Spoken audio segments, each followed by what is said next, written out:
July, 210 BCE. To everyone watching, the emperor was still alive.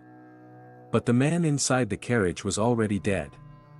The summer heat made his body decay quickly, and an unmistakable odor began to escape. To keep the officials and soldiers from discovering the truth, carts of salted fish were piled around the imperial carriage. The smell of fish mixed with the smell of death and covered the entire procession. The answer begins 49 years earlier. Chapter 1. The hostage child who took control of Qin. In 259 BCE, the land later called China was divided among rival kingdoms. Qin, Zhao, Chu, Wei, Han, Yan, and Qi fought for territory and survival. An alliance made at a banquet could end in an execution the next morning. In the capital of Zhao, a city called Handan, a boy was born. His name was Zheng. His father, Iran, was a minor prince of Qin held in Zhao as a political hostage. If Qin broke its agreement, or attacked Zhao, Iran could be killed in retaliation. He stood so far down Qin's royal line that almost no one expected him to return home. Then a merchant named Lu Buwei noticed him. Lu Buwei had made his fortune buying goods cheaply and selling them for profit. This time, the opportunity was not jade, grain, or land. It was a forgotten prince. According to the famous story, he called Iran a rare commodity worth keeping. He spent money on the prince, built political connections for him, and opened a path back into Qin's royal succession. He also gave him a beautiful woman known as Lady Zhao, who later gave birth to Zheng. For more than 2,000 years, one rumor has followed this child. Some later accounts claim that Lady Zhao may already have been carrying Lu Buwei's child when she was given to Iran. If that story were true, the future first emperor might have carried the blood of a merchant rather than the blood of Qin's royal house. No one can prove it now. For the young Zheng, the urgent question was not who his father was, but whether he would survive Handan. 1 year before his birth, Qin and Zhao had fought the terrible Battle of Chongping. Zhao lost an enormous army, and hatred of Qin spread through the kingdom. When Zheng was still a small child, Qin forces surrounded Handan. Zhao prepared to kill Iran in revenge. Lu Buwei used money to bribe the guards and helped Iran escape through the city gates to the Qin army outside. But Iran left without Lady Zhao and their young son. Mother and child remained trapped in a city under attack by Qin, surrounded by people who hated Qin. Zhao officials searched for them, intending to kill the young Qin prince. Lady Zhao's family hid them. The record does not tell us where they hid or what the child heard beyond the walls. But during the first years of Zheng's life, whether he ate another meal or saw another sunrise depended entirely on other people. Later, the royal succession in Qin changed. Iran became crown prince, and Zhao finally allowed Zheng and his mother to return. The child had escaped the enemy capital. But a palace was not the same as safety. In 247 BCE, Zheng's father, now King Zhuangxiang of Qin, died. Zheng inherited the throne at 13. He occupied the highest seat in the kingdom, but he did not yet control it. Lu Buwei governed as chancellor and was honored with the title, Second Father. The officials and armies of Qin obeyed the young king in name, but appointments, reports, and major decisions still passed through Lu Buwei. The greater danger came from inside the royal family. Zheng's mother became involved with a man named Lao Ai. To bring him into the palace, Lao Ai was disguised as a eunuch.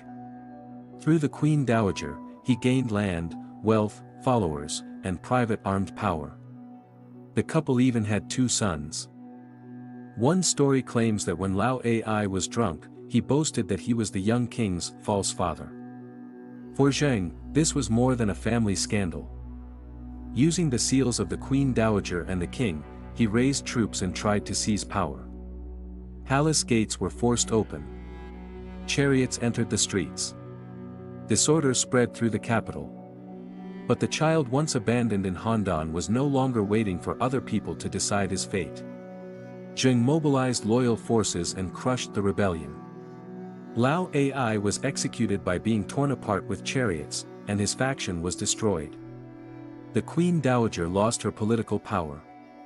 Lu Buwei was later removed, exiled, and finally died by poison. Within a few years, the people who had once stood around the boy king and made decisions for him were gone. After the age of 22, Qin had only one true master. From the escape in Handan to the rebellion in Xianyang, Zheng seemed to have learned one hard lesson. As long as someone else could raise troops, use a royal seal, or choose the next ruler, he was not truly safe. Now he controlled Qin. But beyond Qin's borders, 6 other kings still ruled. As long as they remained, Zheng could imagine becoming someone else's hostage again. He did not just defeat 6 kingdoms. He made them disappear. In 230 BCE, Qin launched its final attack on Han. This was not a sudden dream born in Zheng's mind. Long before he was born, generations of Qin rulers had spent more than a century turning their kingdom into a machine built for war. Qin registered land, counted households, collected grain, and moved men quickly to the front. A common soldier could earn rank and land through military achievement, while an unsuccessful noble could lose inherited privilege. 6 generations of kings had built this machine.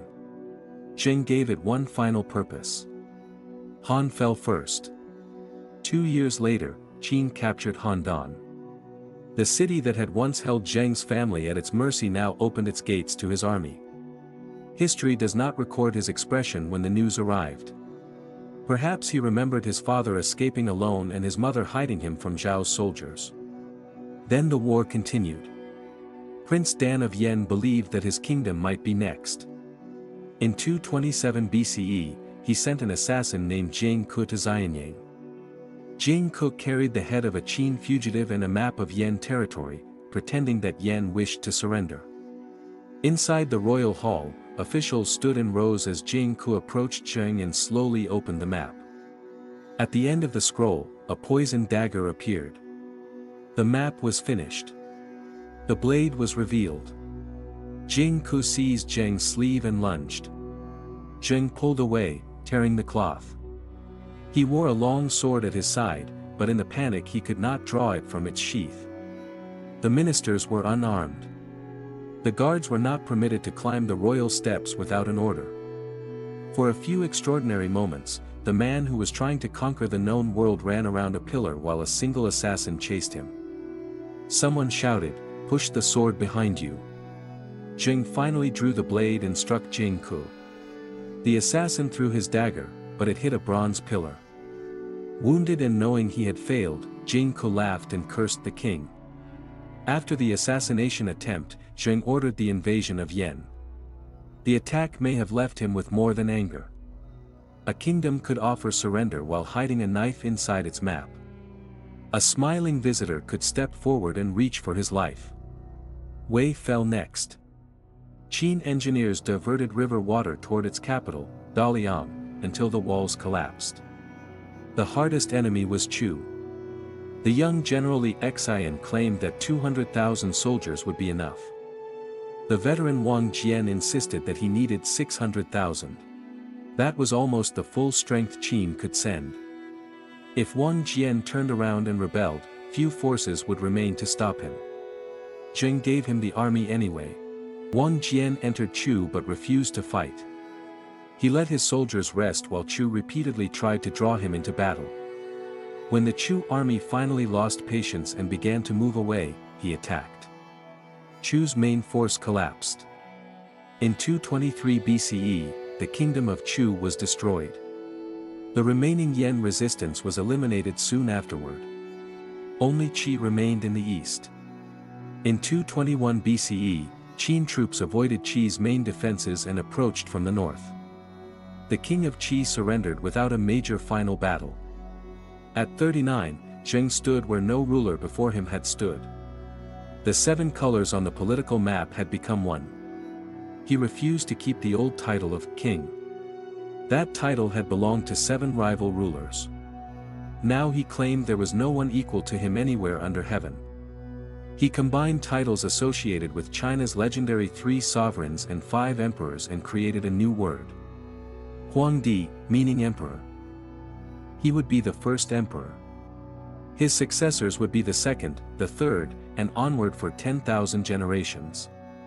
The weapons of the conquered kingdoms were collected and taken to Xianyang. According to tradition, they were melted down and cast into 12 enormous bronze figures. The swords once raised against him had become silent statues inside his capital. Zheng had made certain that no second king remained.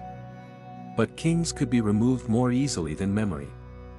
After the walls fell, people from Zhao still remembered Zhao. People from Chu remembered Chu. And a written decree could not make Yan forget Jing Ke. The war was over. Now the first emperor faced something even harder.